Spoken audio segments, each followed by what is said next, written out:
السلام عليكم ورحمة الله.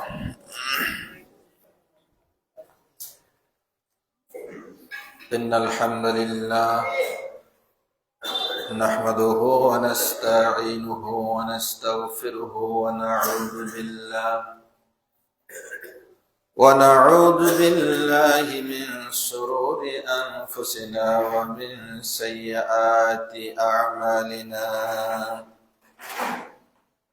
من يهده الله فلا مضل له ومن يضلله فلا هادي له. أشهد أن لا إله إلا الله وأشهد أن محمدا عبده ورسوله. أما بعد فأعوذ بالله من الشيطان الرجيم. بسم الله الرحمن الرحيم. قاف والقرآن المجيد بل عجبوا أن جاءهم منذر منهم فقال الكافرون هذا شيء عجيب أإذا متنا وكنا ترابا ذلك رجع بعيد.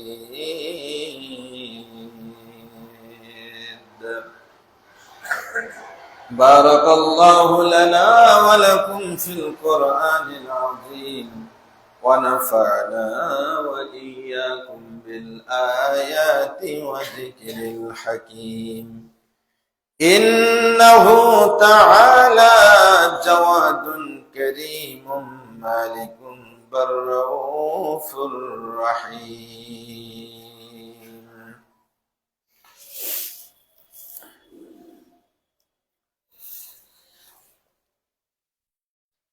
الحمد لله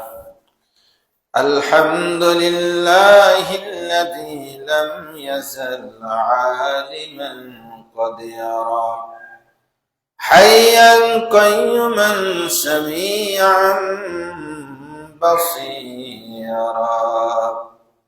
أشهد أن لا إله إلا الله وأشهد أن محمدا عبده ورسوله. أما بعد فأعوذ بالله من الشيطان الرجيم. بسم الله الرحمن الرحيم. يا عبادي الذين آمنوا إن أرضي واسعة فإياي فاعبدون. كل نفس ذائقة الموت ثم إلينا ترجعون. والذين آمنوا وعملوا الصالحات لنبوئنهم من الجنة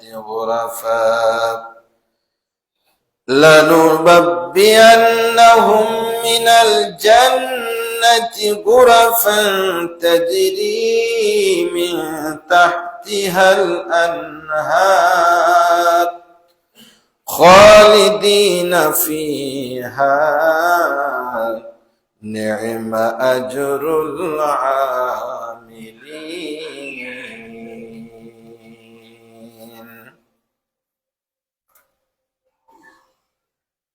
যাবতীয় প্রশংসা সেই আল্লাহ তাআলার, শাহী দরবারে পেশ করছি যে আল্লাহ তাআলা আমাদেরকে সালাতুল জুমা আদায়ের জন্য অত্র বাইতুল ফালাহ জামে মসজিদে সমবেত হওয়ার তৌফিক দান করেছেন।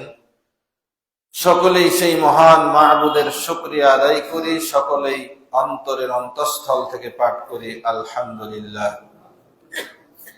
দরুদ পেশ করছি তার ওই প্রেরিত মহামানব, বিশ্ব মানবতার আদর্শের মহান শিক্ষক, বিশ্ব নবী নবী মুহাম্মদুর রাসূলুল্লাহ সাল্লাল্লাহু তাআলা আলাইহি সাল্লাতু সালামের প্রতি।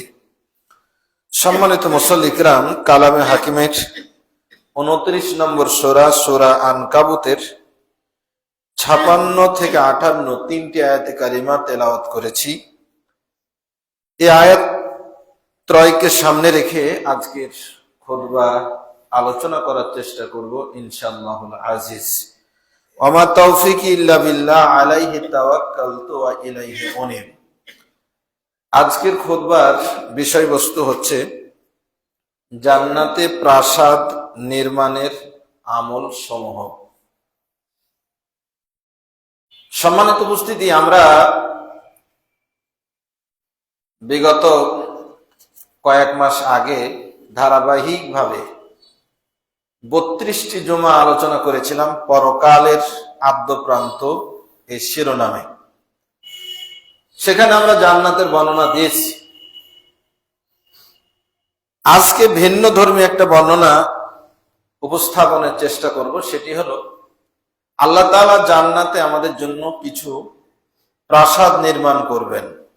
মুত্তাকিদের জন্য আল্লাহ তাআলা কিছু বিল্ডিং বানাবেন, যেই বিল্ডিং গুলোতে মানুষ মৃত্যুবরণ করার পরে গিয়ে সেখানে অবস্থান করবেন।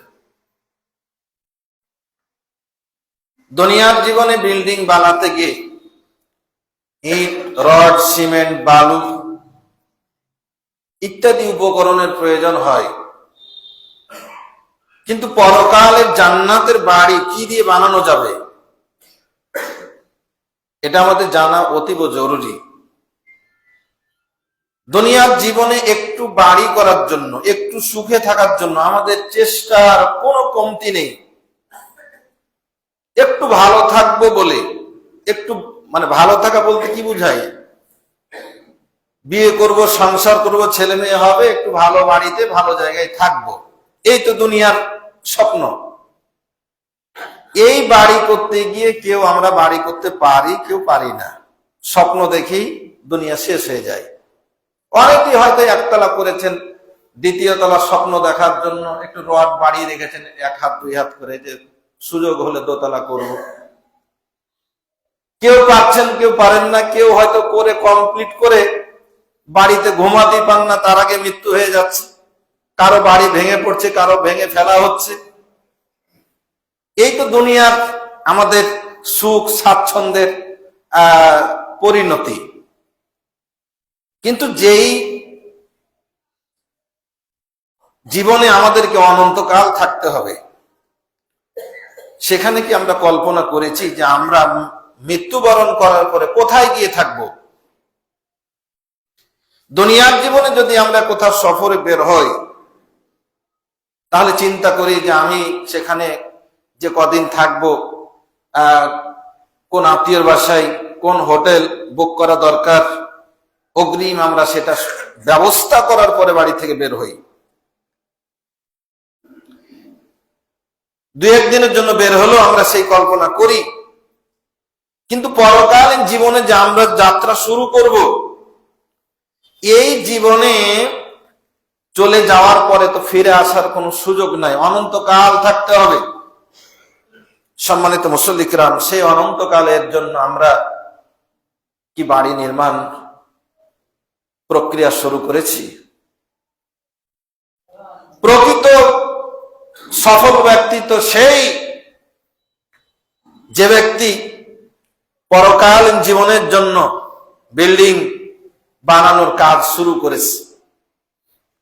দুনিয়াতে যদি আমি বাড়ি বানাতে নাও পারি, আমি যদি গাছতলাতেও বাস করি, আর যদি আমার এই পরকালীন জীবনের বাড়ির কাজগুলো আমরা করে যেতে পারি, তাহলে আমাদের জীবন সত্যিকার অর্থে সফল। আর দুনিয়াতে অনেক প্রাসাদ বানালাম, আলিশান ডেকোরেশন দিয়ে আমরা বাড়ি তৈরি করলাম, হাজার হাজার লক্ষ লক্ষ টাকা খরচ করে খালি টয়লেটই বানালাম, দিয়ে ভোগ করতে পারলাম না। এই বাড়ি বানাতে গিয়ে হালাল হারাম দেখা দেখি নাই, সালাতের কোনো খোঁজ খবর নাই, কোন দিক থেকে মারিং কাটিং করে সরকারি অর্থ আত্মসাৎ করে মানুষের জমি জায়গা টাকা পয়সা লুটপাট করে আর বিভিন্ন ভাবে আমরা বাড়ি বানাচ্ছি, কিন্তু দুনিয়া থেকে চলে যেতে হচ্ছে। এর চেয়ে তো কপাল পোড়া, এর চেয়ে তো হবা আর কিছুই নাই। সম্মানিত উপস্থিতি, আসুন দিলটাকে মনটাকে একটু নরম করে আমরা পরকালের বাড়ির কাজটা শুরু না করে থাকলে শুরু করার নিয়ত করি। আল্লাহ তাআলা তৌফিক দান করুন, আল্লাহুম্মা আমিন। সূরা আনকাবুতের 56 থেকে 58 তিনটি আয়াতে কারিমায় আল্লাহ তাআলা ইরশাদ করছেন, ইয়া ইবাদিয়াল্লাযীনা আমানু, হে আমার বান্দা, আল্লাযীনা আমানু, যারা তোমরা আমার প্রতি ঈমান এনেছো। যারা ঈমান আনেনি তাদের কথা বাদ, যারা ঈমানদার বলে নিজেকে দাবি করো, জেনে রাখো ইন্না আরদি ওয়াসিয়াতুন, আমার এই জমিনটা অনেক প্রশস্ত। এই প্রশস্ত জমিনে আমি তোমাকে সামান্যতম সময় আমি দিয়েছি। এই জমিনে, প্রশস্ত জমিনে আমি তোমাদেরকে কাউকে হয়তো একদিন সময় দিয়েছি, কাউকে হয়তো সর্বোচ্চ 100 বছর পর্যন্ত হায়াত দিয়েছি। এই জীবনটাতে তোমরা কি করবা? আল্লাহ রাব্বুল আলামিন বলেন, ফাইয়ায়া ফা'বুদুন, বান্দা এই আমার এই জমিনে তোমরা জমিনটাকে স্থায়ী ভেবে, এখানেই রাজপ্রাসাদ স্থায়ী ভাবে বানার স্বপ্ন দেখিও না। ফাইয়ায়া ফা'বুদুন, এখানে মূল কাজ যেটা করবা সেটা হলো কেবলমাত্র একমাত্র শুধুমাত্র আমার ইবাদত করো, ইবাদতে আবাদ করো, ইবাদতের বিল্ডিং বানাও।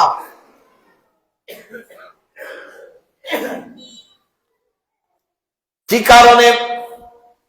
কুল্লু নাফসিন যায়কাতুল মাউত, আমার এই দুনিয়ায় তোমরা কেউ চিরকাল থাকবা না। যার মধ্যে প্রাণ আছে, আত্মা আছে, প্রত্যেকটা আত্মাকে মৃত্যুর স্বাদ গ্রহণ করতেই হবে। সবকে একদিন দুনিয়া থেকে চলে যেতে হবে। আল্লাহ তাআলা এতটুকু বললেই হয়তো আমরা মাপ পেয়ে যেতাম, মরে যেতে হবে, মাটির সাথে মিশে যাব, দুনিয়ার খেল খতম, শেষ। কিন্তু না না না, আল্লাহ রাব্বুল আলামিন পরের যে শব্দটা যোগ করলেন সেটা বড় চিন্তার বিষয়, সেটা বড় আফসোসের বিষয়। সুম্মা ইলাইনা তুরজাউন, মৃত্যুবরণ করে তোমাদের লাইফ শেষ হয়ে যাবে না, দুঃখ কষ্ট আরাম আয়েশের পরিসমাপ্তি ঘটবে না, বরং এই ছোট্ট জীবন থেকে তোমাদের মহা অনন্তকালের জীবন শুরু হবে। সুম্মা ইলাইনা তুরজাউন, তোমাদেরকে একমাত্র আমার কাছেই ফিরে যেতে হবে। ওখানে আর কোনো বাহাদুরি চলবে না, ওখানে তোমার আর কোনো কাজ নাই, ওখানে আমি আল্লাহ যা করব তাই হবে। সুতরাং মানুষেরা আল্লাযীনা আমানু ওয়া আমিলুস সালিহাত, আল্লাহর কাছে যাওয়ার পরে যদি ভালো থাকতে চাও তাহলে করণীয় কি? ওয়াল্লাযীনা আমানু ওয়া আমিলুস সালিহাত, যারা ঈমান এনেছে এবং সৎ আমল করেছে, লা নুবাব্বিয়ান্নাহুম মিনাল জান্নাতি গুরাফা, অবশ্যই অবশ্যই আমি তাদের জন্য জান্নাতে প্রাসাদ বানাবো, বিল্ডিং বানাবো, ঘর বানিয়ে দেব। তাজরি মিন তাহতিহাল আনহার, যেই জান্নাতের মনোরম আকর্ষণীয় বস্তু হলো জান্নাতের প্রাসাদের পাশ দিয়ে নহর সমূহ প্রবাহিত হবে। খালিদিনা ফিহা, এই জান্নাতে চিরকাল বসবাস করবে। দুনিয়ার জীবনে বাড়ি গাড়ি ছেড়ে একদিন চলে যেতে হচ্ছে, কিন্তু পরকালে জান্নাতের বাড়ি ছেড়ে আর কখনো যাওয়া লাগবে না। নি'মা আজরুল আমিলিন, যারা আমল করেছে এই আমলকারীদের প্রতিদান কতই না সুন্দর। যারা আমল করেছে তাদের আমলের প্রতিদান কতই না উত্তম। সম্মানিত উপস্থিতি, জান্নাতের বিল্ডিং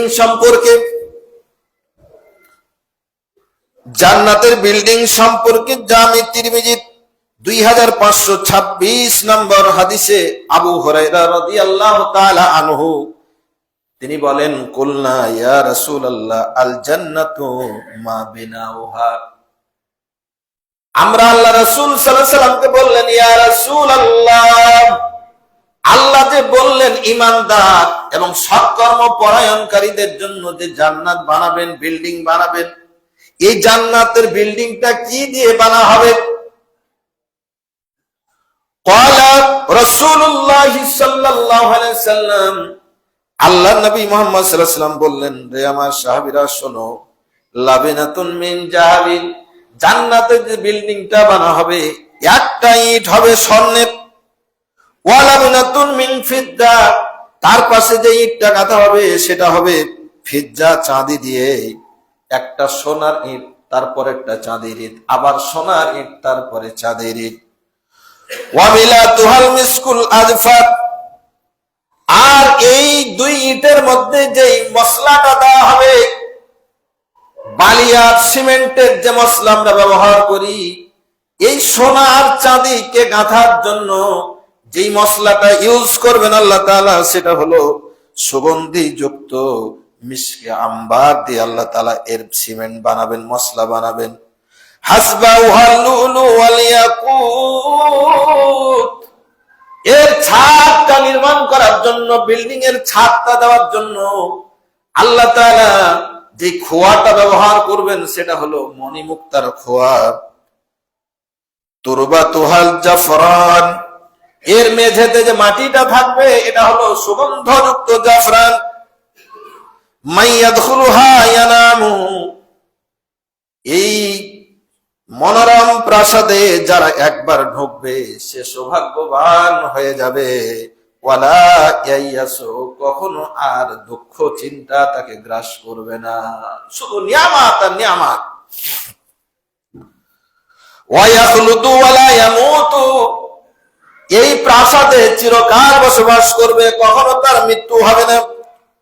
ওয়ালা ইয়াবলা সিয়াবুহুম, এই প্রাসাদে তাদেরকে যেই পোশাকটা সরবরাহ দেওয়া হবে, ঘামের গন্ধে কখনো ময়লা হবে না, পোশাকটা পুরাতন হবে না। ওয়ালা ইয়ানফা শাবাবুহুম, জান্নাতের সুখ ভোগ করার জন্য আল্লাহ তাআলা যে যৌবন দিবেন, শারীরিক শক্তি দিবেন, এই যৌবন কোনোদিন নিঃশ্বাস হবে না, কোনোদিন মানুষ বৃদ্ধ এবং অক্ষম হয়ে যাবে না। জান্নাতের এই যে সামান্য ধারণা দেওয়া হলো, এই ধারণাটুকু যথেষ্ট নয়। সহিহ বুখারীর 3244 নম্বর হাদিস, আবু হুরায়রা রাদিয়াল্লাহু তাআলা আনহু বলেন, ক্বালা রাসূলুল্লাহ সাল্লাল্লাহু আলাইহি ওয়াসাল্লাম, ক্বালা আল্লাহু তাআলা, আল্লাহ তাআলা বলেন, মানে হাদিসে কুদসি, আল্লাহ তাআলা বলেন, আ'দাতু লিইবাদিয়াস সালিহিন, আমি আমার সৎকর্ম পরায়ণ বান্দাদের জন্য জান্নাতে যে নিয়ামত, যে বিল্ডিং, যে বাড়িটা বানিয়েছি, বানাবো, মালা আইনা রাত, এটা কোনো মানুষের চোখ কোনোদিন দেখে নাই। কেমন বাড়ি বানাবো, এটা দুনিয়াতে এমন বাড়ি কোনো বান্দার চোখে দেখে নাই। ওয়ালা উযুনা সামিয়াত, এমন বিল্ডিং এর কথা, এমন নিয়ামতের কথা কেউ কোনোদিন তার কানে শোনে নাই। ওয়ালা খাতারা আলা কলবিন বাশার, কোন মানুষের অন্তর কখনো তেমনটা কল্পনাও করতে পারে নাই। আমাদের কল্পনারও একটা সীমাবদ্ধতা আছে, যে আমি এই করব, সেই করব, এই হবে, এই হলে ভালো হতো। আল্লাহ বলছেন, আমি আমার বান্দাদেরকে যা কিছু দিব তার কল্পনাতেও অতদূর যেতে পারেনি, তার কল্পনার বাইরে আমি রব্বুল আলামিন তাকে দান করব। সুবহানাল্লাহ। সম্মানিত উপস্থিতি, এই যে প্রাসাদ, এই প্রাসাদ লাভের তেলাওয়াতকৃত আয়াতে দুইটা শর্ত যোগ করে দেওয়া হয়েছে। এই প্রাসাদ লাভ করতে হলে দুইটা শর্ত প্রথমত মেনটেন করতে হবে। কি সেটা? এক নম্বর হলো ঈমান। আল্লাহ সুবহানাহু ওয়া তাআলার প্রতি, কিয়ামতের প্রতি, পরকালের প্রতি, কোরআনের প্রতি, হাদিসের প্রতি, এরপরে মৃত্যুর পরের জীবনের প্রতি, এই যে 7টা জিনিসের প্রতি ঈমান আনতে বলা হয়েছে, এই পুরোপুরি ঈমান থাকতে হবে। আমানতু বিল্লাহি ওয়া মালাইকাতিহি ওয়া কুতুবিহি ওয়া রুসুলিহি ওয়াল ইয়াউমিল আখিরি ওয়াল কদরি খাইরিহি ওয়া শাররিহি মিনাল্লাহি তাআলা ওয়াল বা'সি বা'দাল মাউত। এই যে ঈমান, প্রথমত ঈমান থাকতে হবে যে আল্লাহ আছেন। ঈমান থাকতে হবে, আল্লাহ তাআলা কোরআনের প্রতি বিশ্বাস করতে হবে। আমি আমল করতে পারছি না, এটা আমার ব্যর্থতা। আমি কোরআনুল কারীম এবং রাসূলের দেওয়া সুন্নাহর প্রতি কোনটা আমল করতে পারছি না, এটা আমার ব্যক্তিগত ব্যর্থতা। কিন্তু অস্বীকার যদি করি তাহলে সব বরবাদ। ঈমান হলো আমি সবটা মানবো, আমি মানতে পারছি না, এটা আমার ব্যর্থতা। কিন্তু আমি মানতে দেব না, মানবো না, আর এই না মানার পক্ষে আমার কার্য তদবির চালাবো, এটা নাম ঈমান নয়। তাহলে প্রধানতম শর্ত হলো ঈমান আনতে হবে। 2 নম্বর শর্ত যেটা আছে হলো আমলে সালেহ, সৎ আমল। সৎ আমল, আমি বহুবার বলেছি, সৎ আমল বলতেই শুধু নামাজ, রোজা, হজ, যাকাত এগুলোকে বলে থাকি। সৎ আমল হলো ওয়ামা আতাকুমুর রাসূলু ফাখুযুহু ওয়ামা নাহাকুম আনহু ফান্তাহু। রাসূল মুহাম্মদ সাল্লাল্লাহু আলাইহি সাল্লাম যা এনে দিয়েছেন আমাদেরকে শরিয়া হিসাবে, এটাকে মাথা পেতে মেনে নেওয়া। যা নিষেধ করেছেন তা বাদ দেওয়া, এর নামই হলো আমলে সালেহ। আমরা যদি মনে করি যে দেখতে তো ভালো, অনেক আমল, আমরা অসুবিধা কি, এটা তো ভালো, ভালো কাজ তো। হ্যাঁ, ভালো কাজ, আমলে সলে ওটাই যেটা রাসূল মুহাম্মদ সাল্লাল্লাহু আলাইহি সাল্লাম করেছেন, করতে বলেছেন, এটা আমলে সলে। এর বাইরে করলে সেটা আমলে সলে হবে না। নামাজ পড়া ভালো কাজ, কিন্তু কেউ যদি মনে করে জুমার নামাজ 2 রাকাত কেন পড়বো, প্রতিদিন জোহরে তো 4 রাকাত ফরজ পড়ি, আজকে 4 রাকাতে পড়ে নেব জুমা। নামাজ তো ভালো কাজ, কিন্তু 4 রাকাত পড়লে কি সওয়াব হবে? হবে না। এটা আমলে সলে নয়, কারণ আল্লাহ নবী মুহাম্মদ সাল্লাল্লাহু আলাইহি ওয়াসাল্লাম জুমার সালাত ফরজ 4 রাকাত পড়েননি, 2 রাকাতই পড়েছেন। কাজে 2 রাকাত পড়ার নামে হলো আমলে সলেহ। এভাবে যত কাজ আছে সবগুলো কাজকে মাপতে হবে রাসূল সাল্লাল্লাহু আলাইহি ওয়াসাল্লামের থার্মোমিটারে। যদি এই মিটারে সমান সমান হয়ে যায়, মিলে যায়, আমলে সলেহ, না মিলে বাদ। জান্নাতের বিল্ডিং আপনার আমার ভাগ্যে জুটবে না। তাহলে জান্নাতের বিল্ডিং পাওয়ার জন্য 2টা আমল, সেটা হলো 2টা শর্ত, সেটা হলো ঈমান এবং আমলে সালেহ। এখন আমলে সালেহ সবই বিশেষভাবে আল্লাহ সুবহানাহু ওয়া তাআলার রাসূল সাল্লাল্লাহু আলাইহি ওয়াসাল্লাম এবং আল্লাহ তাআলা কোরআনুল কারীমে কিছু আমলের বর্ণনা দিয়েছেন, যে আমলগুলো বলার পরে আল্লাহ তাআলা এবং তার রাসূল সাল্লাল্লাহু আলাইহি ওয়াসাল্লাম জান্নাতের বিল্ডিং বানাবেন বলে ঘোষণা দেওয়া আছে। আসলে আমরা সেই আমলগুলো একটু জানার চেষ্টা করি। 1 নম্বর, তাকওয়া অবলম্বন করা, সদা সর্বদা অন্তরে আল্লাহর ভয় জাগ্রত রেখে আল্লাহর পথে চলা।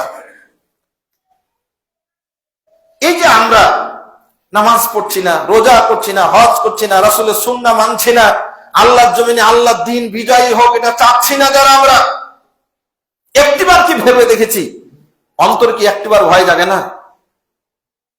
এই যে মানব রচিত আইনের পিছনে ছুটছি, মিছিল মিটিং, কত শোডাউনে ব্যস্ত হয়ে পড়ছি।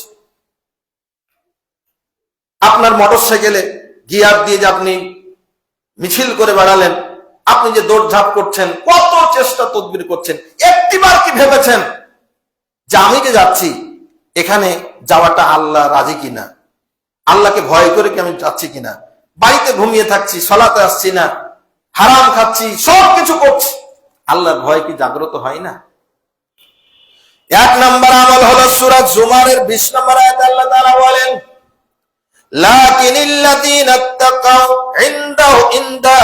লাকিনিল্লাযীনা ইত্তাকাউ রাব্বাহুম লাহুম গুরাফুন মিন ফাওকিহা গুরাফুন মাবনিয়াতুন তাজরি মিন তাহতিহাল আনহার ওয়া'দাল্লাহ লা ইউখলিফুল্লাহুল মিয়াদ। আল্লাহ তাআলা বলছেন, লাকিনিল্লাযীনা ইত্তাকাউ রাব্বাহুম, যারা তাদের রবকে ভয় করে, যারা তাদের রবকে ভয় করে প্রত্যেকটা কাজ শুরু করে, আল্লাহকে ভয় করে যারা তাদের জীবন পরিচালনা করে, তাদের জন্য গুরাফুন মিন ফাওকিহা গুরাফ, এমন প্রাসাদ আল্লাহ তাআলা তাকে দান করবেন, একটা ছাদ, তার উপরে আরেকটা ছাদ, তার উপরে আরেকটা ছাদ, মাবনিয়াতুন, এভাবে একটার পর একটা বহুতল ভবন জান্নাত আল্লাহ সুবহানাহু ওয়া তাআলা তাকে দান করবেন। ওই ইট ছেড়ে আমরা যে রড বাইর করে রেখেছি স্বপ্ন, এই স্বপ্ন আল্লাহ একবারই পূরণ করে দেবে যদি আল্লাহ সুবহানাহু ওয়া তাআলাকে ভয় করে আমাদের জীবনের কাজগুলো চালাতে পারি। তাজরি মিন তাহতিহাল আনহার, জান্নাতের সৌন্দর্য হলো বিল্ডিং এর পাশে নহর থাকবে, ঝর্ণা থাকবে। আল্লাহ রাব্বুল আলামিন বলছেন, ওয়াদাল্লাহ, এটা আমার ওয়াদা, কেউ যদি আমাকে ভয় করে আমার কাজগুলো চালিয়ে নিতে চায়, আমাকে ভয় করে তার জীবন পরিচালনা করে, তাহলে আমি তাকে বহুতল ভবন বিশিষ্ট জান্নাত দেব, এটা আমার আল্লাহর ওয়াদা। আর লা ইউখলিফুল্লাহুল মিয়াদ, আর আল্লাহ রাব্বুল আলামিন কখনো তার ওয়াদা ভঙ্গ করেন না। আল্লাহ একটা ওয়াদা করলেন, দিয়ে আর দিলেন না। দুনিয়াতে যেমন আমরা ক্ষমতা যাওয়ার আগে কত ইস্তেহার, এই করেঙ্গা সেই করেঙ্গা, আর ক্ষমতায় গেলে আর কিছু নাই। কিন্তু আল্লাহর ওয়াদা এরকম নয়। সুতরাং আল্লাহর পথেই আল্লাহকে ভয় করে চলাটাই আমাদের জন্য কল্যাণকর। তাহলে এক নম্বর আমল, যেটা আমল করলে আল্লাহর দেওয়া জান্নাতের বিল্ডিং এর কাজ শুরু হয়ে যাবে, গোড়াপত্তন হয়ে যাবে, সেটা হলো আল্লাহকে ভয় করে চলা। আল্লাহকে ভয় করে আপনি এক ধাপ হাঁটা শুরু করো, ওই দিনই আপনার একেবারে ভিত্তি প্রস্তর শুরু হয়ে যাবে, জান্নাতের বিল্ডিং আপনার জন্য তৈরি করা শুরু হয়ে যাবে, উদ্বোধন হয়ে যাবে দুনিয়াতে ভিত্তি প্রস্তর। আপনি দুনিয়াতে আছেন, আমরা দুনিয়াতে আছি, একটা কাজ আল্লাহকে ভয় করে শুরু করো, আল্লাহ কাজ শুরু করে দেবেন জান্নাতে। মরার পরেই সে জান্নাত আপনি দখলে নেবেন, আল্লাহ সেটা দেবেন ইনশাআল্লাহ। 2 নম্বর আমল হলো বিপদে ধৈর্য ধারণ করা। আল্লাহকে ভয় করে আল্লাহর পথে চলতে গেলে বিপদ আসবে, এটা নবী রাসূলদের জীবনী থেকে প্রমাণিত। রাসূল সাল্লাল্লাহু আলাইহি ওয়াসাল্লাম বলছেন, আসাদুল বালাই বালাউল আম্বিয়া সুম্মাল আমসাল ফাল আমসাল, পৃথিবীর বুকে সবচেয়ে বড় কঠিন পরীক্ষা এসেছে নবীদের, এরপরে যে যত বেশি নবীদের চরিত্র গ্রহণ করেছে, আমল আখলাক গ্রহণ করেছে, তার পরীক্ষা তত বড় হয়েছে। মানে যে যত বড় ঈমানদার, তার পরীক্ষা তত বড় বেশি। এই পরীক্ষা যদি আসে, তাহলে যারা ধৈর্য ধারণ করবে, আল্লাহ তাআলা তার জন্য কি দেবেন? জান্নাতের বিল্ডিং বানাবেন। আর 3 নাম্বার যেটা আমল, সেটা হলো আল্লাহ তাআলার উপরে সব কাজে ভরসা করবেন। এই 2 এবং 3 নাম্বার যে আমল, ধৈর্য ধারণ করা এবং আল্লাহর উপর ভরসা করা, এই 2টা আয়াতের দলিল হিসাবে আল্লাহ তাআলা সূরা আনকাবুতের 58 এবং 59 নম্বর আয়াতে বলছেন, লানুনাব্বিয়ান্নাহুম মিনাল জান্নাতি গুরাফান, আমার বান্দারা, লা নুবাব্বিআন্নাহুম লাম তাকিদ বানুন তাকিদ ফাকিলা। আরবি ব্যাকরণের ভাষা এটা, প্রথমে লাম তাকিদ, শেষে আবার নুন তাকিদ, তার মানে দৃঢ়তার প্রতি পরে দৃঢ়তা, অবশ্যই অবশ্যই, যার মানে হচ্ছে আল্লাহ তাআলা তাকিদ দিয়ে বললেন অবশ্যই অবশ্যই আমি জান্নাতে বিল্ডিং বানায় দেব, যেই জান্নাতের তলদেশ দিয়ে নহর বইবে, যেখানে তারা চিরকাল থাকবে। এই জান্নাতটা কারা পাবে? আল্লাহ বলছেন আল্লাযীনা সাবারু ওয়া আলা রাব্বিহিম ইয়াতাওয়াক্কালুন। এটা তাদের জন্যই বানানো হবে যারা আল্লাহ দ্বীনের পথে চলতে গিয়া বিপদ আসলে, যে কোনো বিপদ মুসিবত আসলে যারা ধৈর্য ধারণ করবে, তাদের জন্য এই জান্নাত বরাদ্দ দেওয়া হবে, জান্নাত নির্মাণ করা হবে। এবং যারা সদা সর্বদা আল্লাহর উপর ভরসা করে যারা চলবে, তাদের জন্যই কেবলমাত্র এই জান্নাত বিল্ডিং তৈরি করা হবে। সূরা ফুরকানের ৭৫ নম্বর আয়াতে আল্লাহ তাআলা আরো বলেন, উলাইকা ইউজজাউনাল গুরফাতা বিমা সাবারু ওয়া ইউলাক্কাউনা ফিহা তাহিয়াতাও ওয়া সালামা। উলাইকা, এই সমস্ত লোক যারা ধৈর্য ধারণ করেছে, ইউজজাউনাল গুরফাতা, তাদেরকে উপঢৌকন দেওয়া হবে, হাদিয়া দেওয়া হবে, বকশিশ দেওয়া হবে। এই ধৈর্য ধারণের বিনিময়ে আল্লাহর পথে চলতে গিয়ে যে বিপদ এসেছে, এই বিপদে ধৈর্য ধারণ করার জন্য তাদেরকে একটা জান্নাতের বিল্ডিং, একটা প্রাসাদ আল্লাহ তাআলা উপহার দেবেন, বরাদ্দ দেবেন।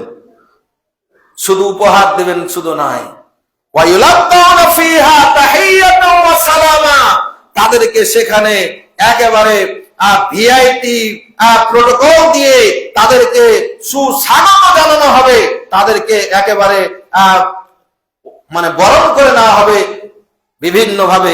আল্লাহ সুবহানাহু ওয়া তাআলা তাদেরকে সালাম জানিয়ে বরণ করে নেবেন, সেই বিল্ডিং এ তাদেরকে বরণ করে নিয়ে সেই বিল্ডিংটা দান করবেন।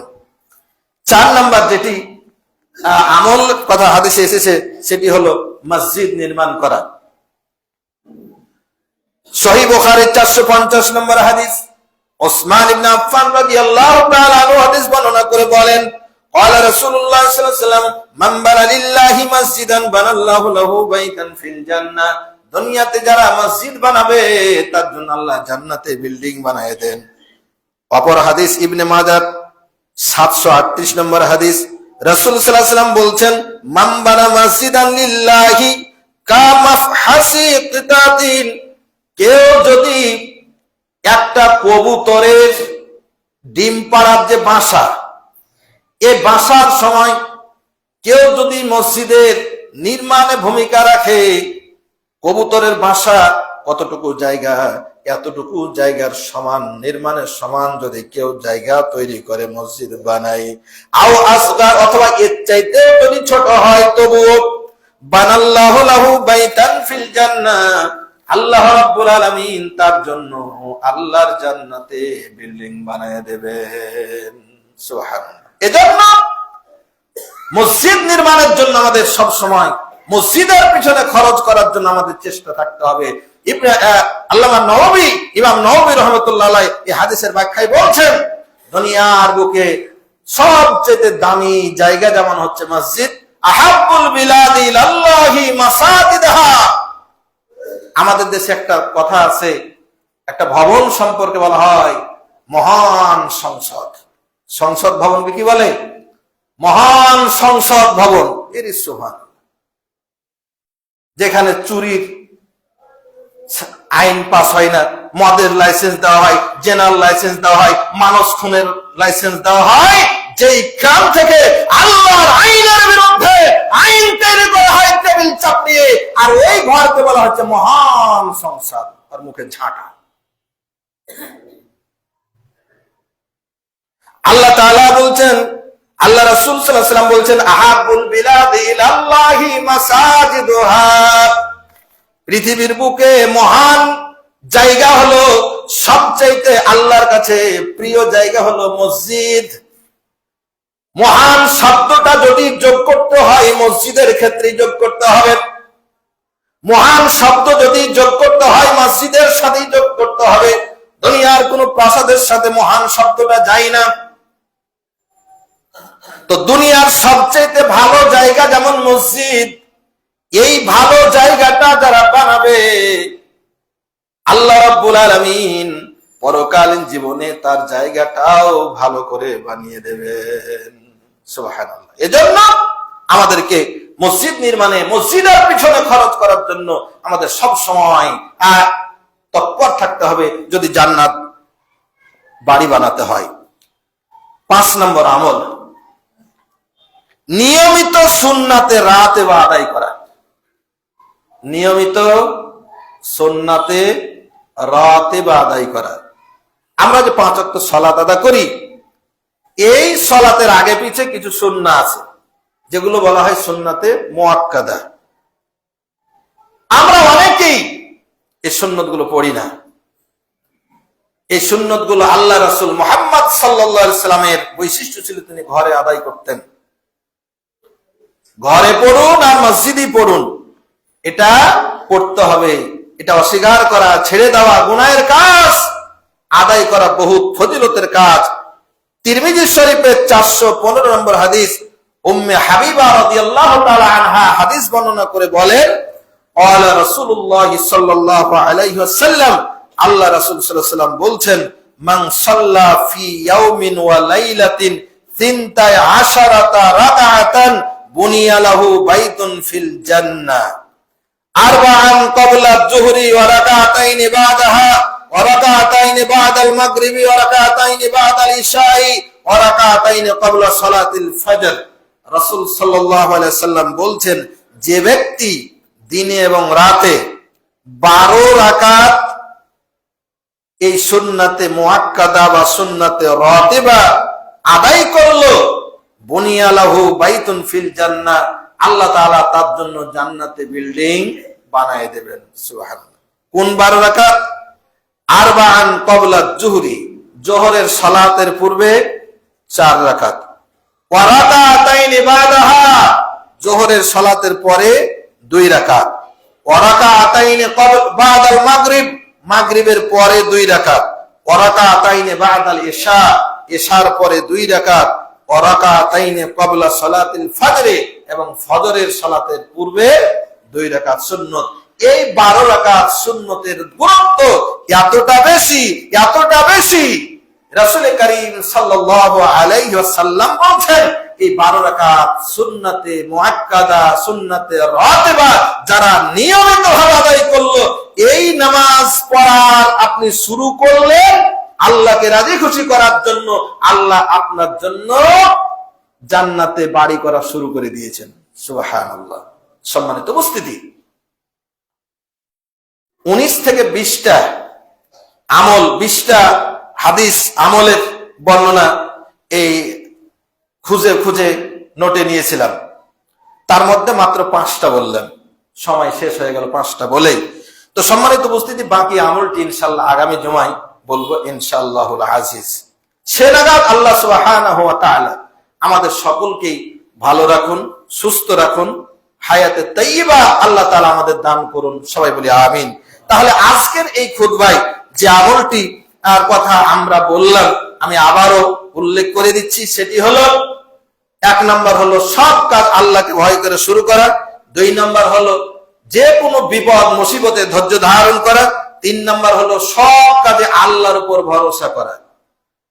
এক্ষেত্রে একটি কথা যোগ করি, আমাদের দেশে বিশেষ করে নির্বাচনকালীন সময় একটা প্রবাদ, একটা উক্তি জোরে সরে আসে, ভরসা রাখুন অমুক প্রতীকে। প্রতীকের নাম বলে তাল গাছ, ঘোড়া গাছ, যা আছে, অমুকের প্রতি ভরসা রাখেন, অমুক নেতার প্রতি ভরসা রাখেন, ইনশাআল্লাহ কল্যাণ করে দেব। কেউ যদি মনে করে অমুক প্রতীকের উপর ভরসা, তার ঈমান চলে যাবে। আল্লাহ জান্নাত পেতে হলে প্রতীকের উপর ভরসা নয়, আল্লাহর উপর ভরসা করে চলতে হবে। এটা হলো 3 নম্বর কাজ। 4 নম্বর যেটা হলো, সেটা হলো মসজিদ নির্মাণ করা, মসজিদ নির্মাণে, মসজিদ পরিচালনায় খরচ অব্যাহত রাখা। আর 5 নম্বর হলো নিয়মিতভাবে এই 12 রাকাত সুন্নাতে মুআক্কাদা সালাত আদা করা, কখনো না ছাড়া। আল্লাহ সুবহানাহু ওয়া তাআলা এই আমলগুলো আমাদের যথাযথভাবে পালন করার তৌফিক দান করুন। আল্লাহুম্মা আমিন। আগামী জুমায় বাকি আমলগুলো শোনার জন্য অতি তাড়াতাড়ি মসজিদে আসার আল্লাহ তাআলা আমাদের তৌফিক দান করুন, আল্লাহুম্মা আমিন। খুবই কষ্ট লাগে যখন সালাত জুমার খুতবায় উঠছি, 3 কাতার মুসল্লি। ও মুসলমান, একটা দিন কি আপনার সময় হয় না? আল্লাহ তাআলা কোরআনুল কারীমে জুমার সালাতের ব্যাপারে যে জোর তাগিদ দিয়েছেন, ইদা নুদিয়া লিস-সালামি ইয়াউমিল জুমআহ ফাসাউ ইলা যিকরিল্লাহ ওয়া দারুল বায়া, ব্যবসা ছেড়ে দাও, কাজ কাম ছেড়ে দাও, সব ছেড়ে জুমার নামাজের জন্য দৌড়ে যাও, ছুটে যাও। অনেক ফজিলত কথা আছে। অনুরোধ করব জুমার দিন 12:25 আগেই সকলেই মসজিদে আসবেন।